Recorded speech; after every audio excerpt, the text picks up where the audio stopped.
Salut les Vatosokos, j'espère que tout le monde se porte bien. On se retrouve à nouveau pour un nouveau débrief Benfica versus PSG. Bon alors, comme d'habitude, même le Paris Saint-Germain n'aura pas vaincu une équipe portugaise, enfin au Stadio de la Luz. Aucune équipe française n'a réussi à battre le Benfica chez lui sur sa pelouse, et voilà, encore ce soir, même le grand Paris Saint-Germain avec les grands joueurs qu'il a n'a pas réussi à vaincre et aussi à enlever l'invincibilité du Benfica, car le Benfica est invaincu en championnat portugais et aussi il n'a pas perdu de match en Ligue des Champions. Donc automatiquement on se retrouve au même endroit à la même heure, je dirais ça comme ça, enfin c'était une petite blague, mais bon, moi ce que je veux dire par là, c'est que moi j'ai pas du tout aimé ce match. Alors je savais que le match allait être compliqué, je le savais parce que je connais très bien le Benfica Lisbonne, c'est une équipe que je suis beaucoup ici au Portugal, donc je sais comment ils jouent, et d'ailleurs je l'avais dit sur un live Instagram cet après-midi, sur mon live Instagram cet après-midi, avec les frérots Igor, Juju et Marvin, que le Benfica, c'est une équipe très compliquée à jouer, et même quand ils perdent, ils continuent à jouer. C'est une équipe qui pue le football. Tu vois ce que je veux dire? Et c'est ce qu'on a vu. Même en perdant 1-0, les mecs, ils ont continué, ils se sont pas abattus, tu vois. Bon, après est venu le but contre notre camp. Ça, je vais y revenir aussi. Voilà, mais bon, voilà. Mais c'est une équipe très compliquée à jouer. Après, je veux dire, franchement, leur gardien a sorti un match de fou. Il arrêtait tout, le mec. Il arrêtait tout. C'était incroyable, le mec, c'était un mur, frère. C'était le mur portugais. Il a été fait par des maçons portugais, frère. Le mec, il arrêtait tout. C'est incroyable. Après, aussi, un très bon Gigi. Mais je vais revenir après au cas par cas. En tout cas, première mi-temps, les 10 premières minutes, franchement, on n'arrivait pas à sortir de nos 25 mètres. C'est incroyable. Ils pressaient très haut. Nous, on n'arrivait pas à sortir de nos 25 mètres. Les premières 20 minutes, dégueulasse, pareil, le Benfica dominait. Après les 20 minutes, il y a eu le but de Messi, ça nous a fait du bien, ça nous a un petit peu décoincé du cul, mais ça n'a pas été encore excellent. On a un petit peu pris un peu la possession du jeu, mais ça a encore été compliqué par des moments. Voilà. Après, deuxième mi-temps, on est revenu un peu mieux, même si le Benfica résistait bien. Après, on s'est un petit peu encore endormi à un moment. Le Benfica a repris un petit peu le pouvoir. Et après, on a fini déjà avec plus d'action. Mais si vous regardez bien, que ce soit sur la première ou sur la deuxième mi-temps, le Benfica, moi je pense que le Benfica a été beaucoup plus dominateur que nous. Nous, on a presque tout le long du match, on a presque subi. Tout le long du match, à part quelques fractions de minutes où on a été un peu plus sur le ballon, mais la plupart du temps, les mecs, on n'a pas réussi à implanter notre jeu, tu vois. C'est ça qui a été compliqué pour nous, tu vois ce que je veux dire. Après, oui, le Benfica a aussi des bons joueurs, de très bons joueurs, pas des stars, mais des très bons joueurs. Ils pressaient très bien, ils nous marquaient très bien, ils nous marquaient à la culotte, comme on dit. Et voilà. Et mais moi, de toute façon, je savais que ça allait être un match compliqué. Je le savais. Je vous l'avais dit à beaucoup de gens avec qui j'ai parlé. Je leur ai dit, méfiez-vous. Après, moi, je vous dis franchement, moi, ça me fait rire. Alors moi, je vais dire un truc là, je sais déjà qu'il y en a qui vont m'asticoter. D'ailleurs, ceux qui vont venir me mettre des commentaires, ouais, tu protèges le joueur portugais, ça commence à me gonfler, ça aussi, tu vois, ça commence à gonfler, et je vais commencer à bloquer. Parce que si vous venez avec des arguments, venez avec des arguments des autres arguments, et surtout, venez pas avec ces arguments-là, parce que je vais vous bloquer, les mecs. Parce que ça, c'est des arguments de merde. Des merdes. Et là, je suis sûr certain qu'il y en a qui vont me sortir pareil. Hein. Mais ça, c'est des trucs, c'est des gens qui veulent pas admettre. Vous êtes tellement chauvin que vous voulez pas admettre. Le championnat portugais, hein, c'est pas parce que le Portugal est un petit pays que le championnat est pourri, frère. Le championnat portugais est beaucoup plus fort que la Ligue 1. Mais ça, il y en a plein qui veulent pas l'admettre. C'est la preuve, c'est que quand les équipes françaises jouent contre les équipes portugaises, la plupart du temps, elles perdent. La plupart du temps, elles perdent. Hier, Marseille, ils ont gagné parce que déjà, le Sporting jouait à 10. Et puis voilà, c'est une erreur de parcours. Mais la plupart du temps, sur 98% de fois, les équipes portugaises gagnent et 2% les équipes de françaises gagnent. Hein, et c'est pas moi, j'invente rien. Regardez les matchs, regardez les statistiques, vous allez voir. Vous allez voir que moi, je ne protège pas ni mon championnat, ni les joueurs portugais. Je dis juste la réalité, je dis juste ce que je vois. Moi, en disant ça, je me mets en danger parce qu'il dit ouais le mec il protège, mais non je protège pas, j'essaie toujours d'être crédible et d'être moi-même et être franc et de dire dans mes débriefs ce que je vois, et ce que je vois c'est pas pour la Ligue 1 et pour truc, ce n'est pas bon. Ce n'est pas bon. Et même nous, le grand Paris Saint-Germain, avec les grands joueurs, comme je vous avais dit, ben on n'arrive pas. On n'a pas réussi à les vaincre.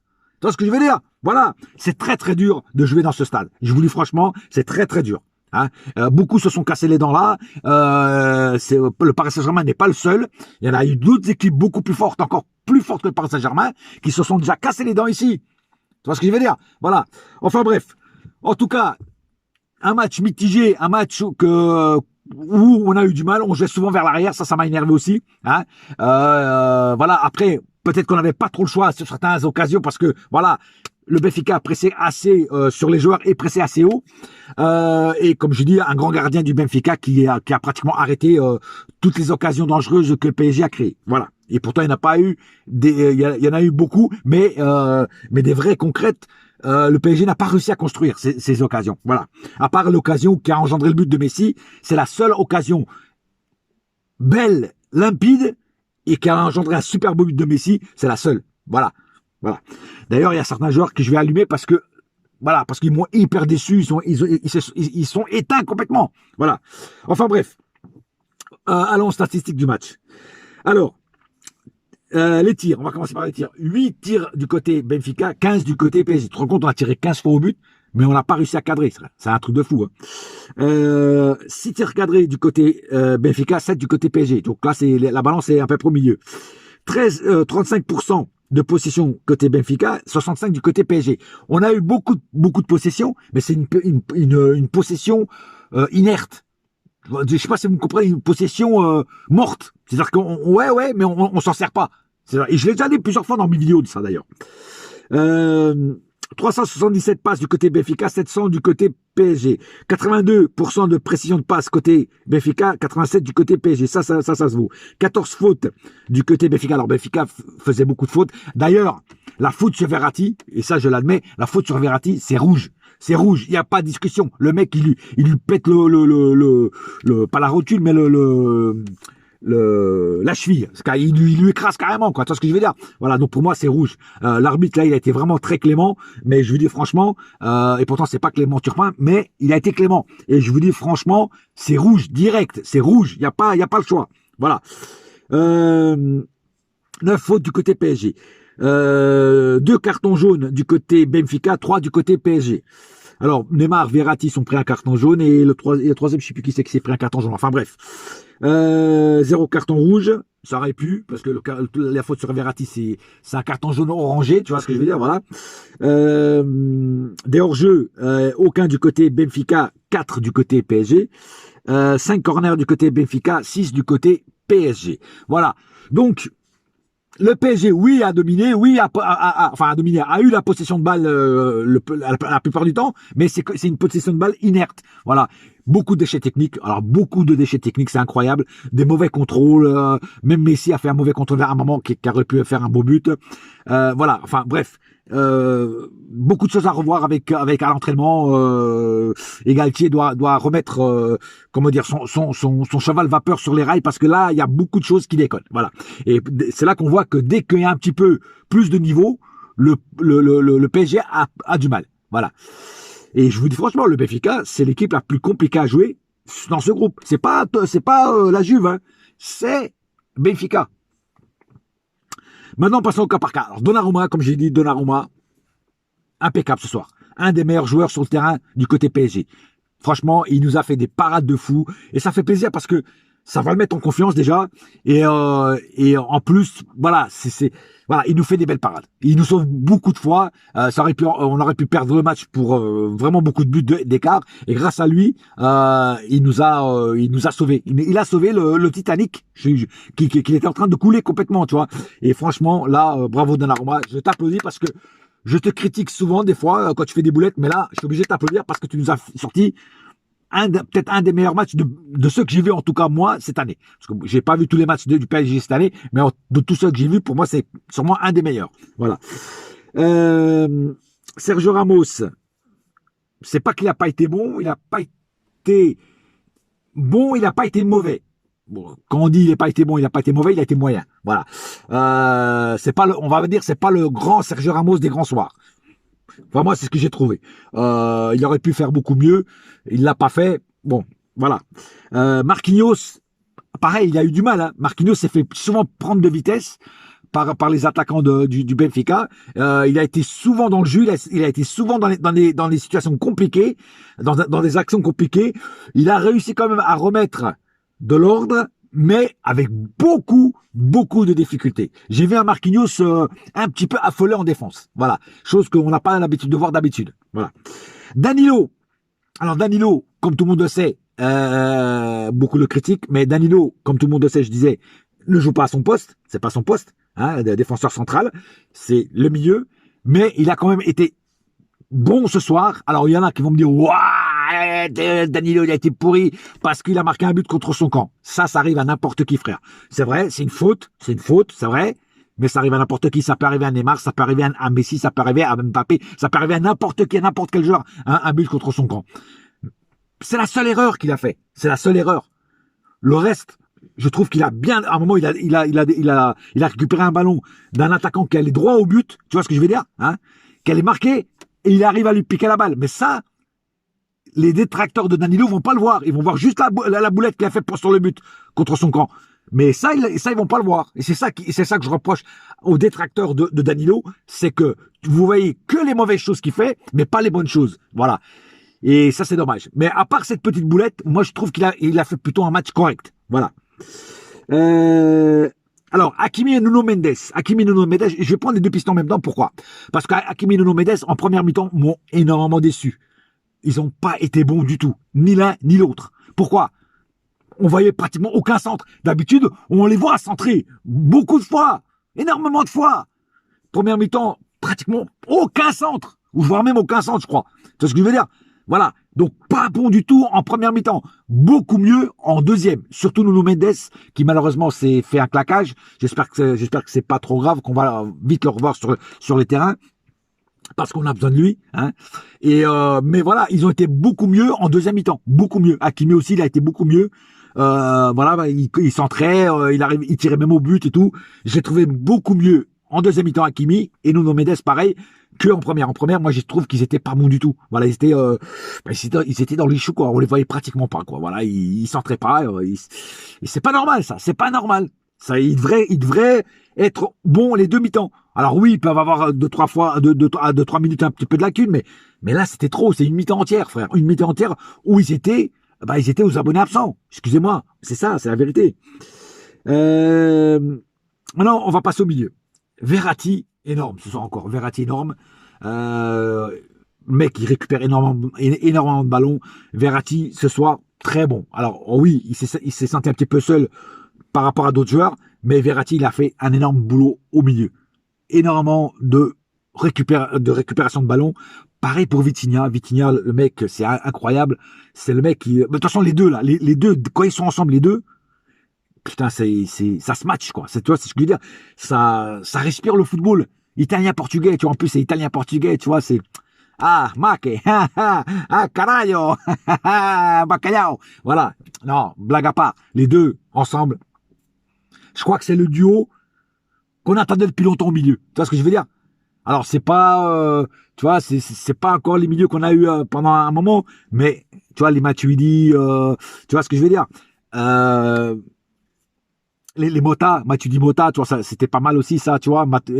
Et là, on a retrouvé un milieu agréable à regarder. Voilà, Vitinha, Verratti, les VV. Comme je dis la dernière fois, les VV. Bon, maintenant passons aux attaquants. Alors, je vais commencer par... On va commencer par Messi, parce que pour moi, Messi a été le meilleur attaquant ce soir. Alors, il a marqué le superbe but avec une super action des trois, hein, des trois de devant, avec une passe de Neymar. Hein, mais le but est splendide. Le but est splendide, un petit, tu vois, un ballon qui vient avec de l'effet, tu vois, c'est magnifique. Un petit brossé comme ça, avec le ballon qui, ah non, magnifique. Rien à dire. Le but de Messi, l'action pareil, limpide, c'est du pur football, le 1-2, tu vois, c'est ça qui font à l'entraînement, tu vois. Et là, ça a payé, quoi. Là, ça a payé. Donc Messi, même s'il n'aurait pas marqué le but, je trouve qu'il a fait un bon match. Mais le but, c'est la cerise sur le gâteau. Il a proposé, il a provoqué, tu vois. Il a distribué. il a fait beaucoup durant tout le match, tu vois, pour engendrer des actions dangereuses et des buts. Il n'a pas réussi à faire plus, mais je trouve qu'il a été vraiment au service de tout le monde. Tu vois, même quand lui, il n'était pas en position pour marquer, il donnait et distribuait, tu vois, du caviar, beluga, tu vois, et ça fait plaisir. Pour moi, ça a été le meilleur attaquant ce soir, Messi. Voilà. Donc c'est pour moi, mes tops seront Donnarumma et Messi. Ça c'est clair ce soir. Passons à Neymar. Neymar, première mi-temps, à part la passe dès qu'il a fait, Neymar était. Je me suis même demandé, mais est-ce que Neymar joue ce soir? Ou est-ce qu'il est au Carnaval de Rio en train de danser la samba, là? Carioca. Mais non, il n'était pas là. Première mi-temps, je l'ai trouvé inexistant. Deuxième mi-temps, beaucoup mieux. Deuxième mi-temps, il est revenu avec le panache qu'on lui connaît. Tu vois ce que je veux dire? Voilà. Il proposait, il distribuait, pareil, un peu comme Messi, tu vois, il créait des actions, il provoquait les joueurs du Benfica. Bon, après, il y a eu un petit carton jaune, voilà, bon, voilà. Quelques fautes aussi, qu'il a provoquées aussi, voilà. Tout le monde n'a pas le vice caché de Sergio Ramos qui lui fait des fautes sans les faire et sans que l'arbitre le pénalise. D'ailleurs, Nuno Mendes, à un moment, il a fait une petite faute sur un joueur du Benfica et j'ai même dit qu'il a été à l'école de Sergio Ramos parce que il a fait une petite faute qui aurait pu être sifflé, mais en même temps, tu vois, le vice, il a été à bonne école. Je pense que Sergio Ramos lui a passé des petits conseils pour faire des petites fautes sans aggraver la situation et sans se prendre des cartons. Mais voilà, mais Neymar en deuxième mi-temps beaucoup mieux qu'en première. En première, j'ai pas du tout aimé le jeu de Neymar. En deuxième, beaucoup mieux, vraiment beaucoup mieux. Et ça fait plaisir de voir Neymar à ce niveau. Mais pour moi, Neymar doit jouer comme ça les deux mi-temps, pas juste une mi-temps. Voilà. Et enfin, Mbappé, qui pour moi est le flop de la soirée, inexistant. Le fantôme est revenu. Hein, le fantôme, ce soir, c'était Dr. Jekyll et Mr. Hyde, Mbappé. Tu vois, c'était Dr. Jekyll. Il a fait une ou deux trucs intéressantes. Mais la plupart du temps, c'était Mr. Hyde. C'est-à-dire c'était pourri, quoi. C'était horrible. Comme un film d'horreur. Comme Dr. Jekyll et Mr. Hyde, pour ceux qui connaissent l'histoire. Non, ce soir, Mbappé, naze. Naze, inexistant. Le mec, on dirait qu'il s'en balèque, les mecs. On dirait qu'il s'en foutait carrément du match. Je sais pas, moi je comprends pas Mbappé des fois. Des fois, il te sort des matchs de masterclass. Et puis il y a des fois, dès que le niveau monte un petit peu, comme ce soir, eh ben, le Mbappé, il est parti jouer aux échecs, voilà, ou à la belote, je sais pas. Le mec, il est pas là, il était pas là, voilà. Alors oui, il a fait quelques petites actions comme ça à un moment, mais le mec, à part ça, rien. La seule chose de bien qu'il a fait, c'est la petite passe D à Neymar qu'il a remis à Messi pour le but, tu vois. C'est la seule chose. Le reste du temps, c'était pas bon du tout, pas bon du tout. On le voyait pas, il était caca boudin. Voilà. Non, mais c'est vrai, quoi. C'est vrai. Faut avouer. Voilà, non, voilà, ce soir, il est passé complètement à côté de son match Mbappé et il sera dans mes flops. Voilà, je crois même que c'est le seul joueur. Laisse-moi penser. Je crois que ouais, c'est le seul joueur qui sera dans mes flops parce que les autres, il y en a qui ont été moyens, mais il y a eu quand même une mi-temps de bon. Mbappé, les deux mi-temps ont été pourris. Je suis désolé pour les fans de Mbappé, mais quand il est pourri, je le dis. Quand il nous sauve, quand il est bon, je le dis. Mais Mbappé, ce soir, et franchement, ceux qui vont me dire qu'il a fait un bon match, alors là, les mecs, achetez-vous des lunettes, ou alors ne regardez plus le foot. Allez regarder le rugby, allez regarder le football américain, le baseball, le basketball, mais ne regardez plus le foot. Parce que le mec, il n'a pas été bon ce soir. C'est tout. Ou alors vous êtes con, je sais pas, ou alors il y a un truc qui marche pas, ou alors on n'a pas vu le même match. C'est pas possible. Tu vois, c'est les mecs qui vont venir ce soir me dire que Mbappé a fait moi. Oh, il a quand même fait des trucs intéressants. Hein, comme la dernière fois pour Moukwele. Les mecs, arrêtez Moukwele. Moukwele, il était naze contre Nice, frère. La seule chose qu'il a fait, c'est sa passe D. Après, il y en a qui viennent me dire, alors je respecte, comme je dis toujours, je respecte toutes les opinions. Mais Moukwele, franchement, il était pas bon la dernière fois. Mais bon, on va pas reparler du match de Nice. Parlons du match du Benfica. Voilà. Donc, quand les joueurs sont pas bons, il faut le dire, qui s'appellent Albert ou Tintin ou Astérix, il faut le dire. Ils sont pas bons, c'est tout. Voilà, c'est comme ça. Enfin voilà, pas plus à dire sur ce match. Bernat est rentré, bon, il n'a pas fait grand-chose, hein, il est rentré pratiquement à la fin. La Fabienne Ruiz, il a fait un bon tir à un moment. Dommage que c'était pas cadré. C'est la seule chose qu'il a fait de bien aussi. Bon, après, il n'a pas joué tout le match. Bon, après, si j'ai oublié peut-être quelqu'un qui est rentré, je sais pas. Non, je pense pas que j'ai oublié quelqu'un. Bon, enfin bref, c'est pas grave. En tout cas, voilà, pas plus à dire sur ce match du Benfica PSG. 1-1. Je peux dire même qu'on s'en sort bien grâce à Donnarumma et Messi, qui a marqué le but. Dans une semaine, c'est le match retour. Je pense que je ne pourrai pas voir ce match, malheureusement. Je serai au taf. Mais en tout cas, comme je dis, on s'en sort bien 1-1. On aurait pu faire mieux, mais on l'a pas fait. Voilà. Sur ce, un seul club, un seul cœur, c'est Paris ma gueule. Yes, my friend. Et la saga continue. Et un gros big up à tous les supporters parisiens qui se sont déplacés à Lisbonne pour voir le match. J'aurais dû y aller, malheureusement, il y a un truc de dernière minute qui m'a empêché d'aller au stade. Je suis désolé, j'aurais bien voulu y aller. Mais un gros big up à tous les supporters parisiens qui se sont déplacés là-bas au stade du Benfica. Voilà, un gros big up à eux. Et puis, super ambiance dans le stade bourré à craquer, un drapeau rouge du Benfica. Il y avait vraiment, le stade était bourré à craquer, 60 000 spectateurs. Vraiment, ça fait plaisir de voir des stades comme ça. Voilà, sur ce, on se retrouve bientôt. Allez, bouillard!